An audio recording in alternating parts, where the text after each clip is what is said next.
Hello mga kaitsimanang buhay, ayan, mamarites na naman po tayo dahil dito sa ating iniidolong sinusubaybayan ng kina-love team ang ITZY or Kalingap Ido and Biancy.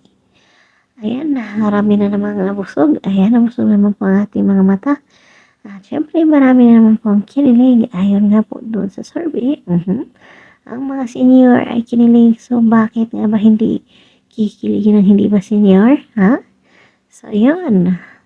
Halos naman lahat yata ng followers ng ITZY ay kinilig at ngiti-ngiti mula pa nung umpisa hanggang matapos yung video.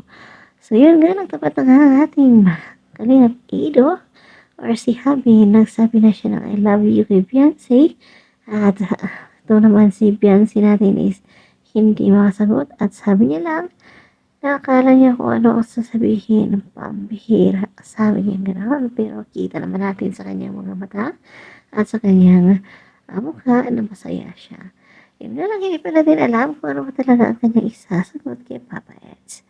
At syempre, marami tayong aabangan kasi marami pang pasabog ang ITZY. So yun, bago nga pala noon, nung tinanong pala siya ni Ido kung anong gusto niya, ay sabi niya agad na ikaw.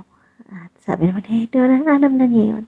Matagal na niyang alam yun kasi diba crush nga ni Beyonce si Ido. At matiisin kasi si Beyonce pero si Ido ay hindi daw niya matiis.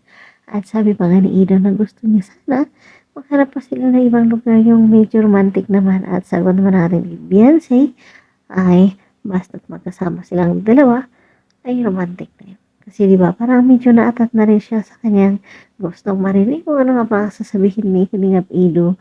Pero sinabi I love you ay talaga namang napangiti na lang siya at sinabing pambihira. So, yan lang muna. And thank you so much for watching.